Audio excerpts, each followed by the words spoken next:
আমার ছেলে ফোন করে বলল, মা তুমি আর আমাদের বাসায় এসো না, রূপা ঠিক মতো নিজের মতো করে থাকতে পারে না, তোমার এই বাসায় আসা যাওয়া ওকে অস্বস্তিতে ফেলে।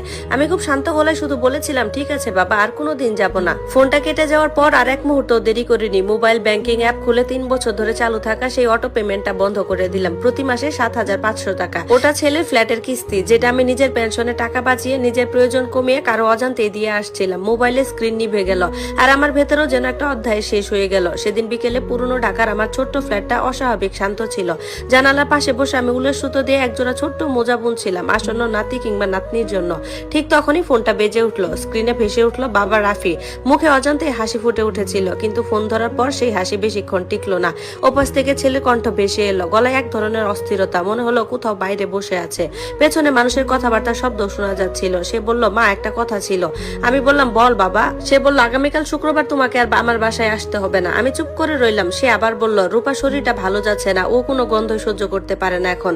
তুমি যে গ্রামের মুরগি হাঁস এসব রান্না করে নিয়ে আসো, ওর খুব সমস্যা হয়। আমি কিছু বললাম না। রাফি একটু থেমে আবার বলল, আর একটা কথা, তুমি কিছু মনে করো না, তোমার আসা যাওয়া একটু বেশি হয়ে যাচ্ছে। রূপা ঠিক মতো নিজের মতো করে থাকতে পারে না। নতুন সংসার, নতুন পরিবেশ, বুঝতেই তো পারো মা। আমার হাতে সুচটা থেমে গেল, উলের সুতো আঙ্গুলে জড়িয়ে রইল। এই ছেলেকে মানুষ করতে গিয়ে কত রাত না খেয়ে কেটেছে আমার। কত ঈদে নিজের জন্য নতুন কাপড় না কিনে ওর জন্য কিনেছি, কত স্বপ্ন জমা করেছি ওর ভবিষ্যতের জন্য। আজ সেই ছেলেই আমাকে নিজের ঘরে অস্বস্তির কারণ বলে পরিচয় করিয়ে দিল।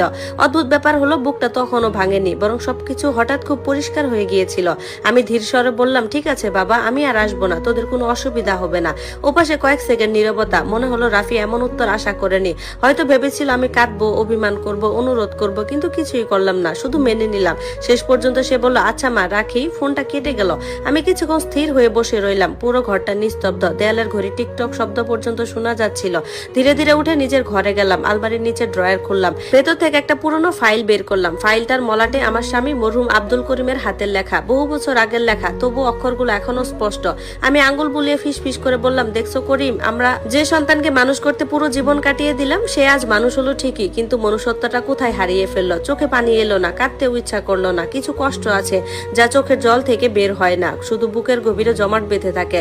ঘরে ফিরে এসে কোনায় রাখা কয়েকটা জিনিসের দিকে তাকালাম। নাতির জন্য কিনে রাখা খেলনা, একটা ছোট্ট টেডি বিয়ার, রঙিন ব্লক সেট, আর আধা বোনা সেই হলুদ মোজাটা। কয়েকদিন আগেও সেগুলো দেখে আমার মন ভরে যেত, আজ কেমন যেন অর্থহীন লাগছিল সবকিছু। একটা বড় কালো বেগানে সবকিছু গুছিয়ে ভরে ফেললাম। কিছুই ভাঙেনি, কিছু নষ্টও করিনি, শুধু সরিয়ে রাখলাম সবকিছু। যেমন করে মানুষ নিজের ভেতরে কিছু আশা চুপচাপ সরিয়ে রাখে, ঠিক তেমন করেই। তারপর সোফায় এসে বসলাম, মোবাইলটা হাতে নিলাম, ব্যাংকের অ্যাপ খুললাম। সেখানে প্রতি মাসে নির্দিষ্ট তারিখে একটা স্বয়ংক্রিয় লেনদেন সেট করা ছিল। 3 বছর আগে রাফি আর রূপা ফ্ল্যাটটা কিনেছিল, কিস্তির টাকাটা সামলাতে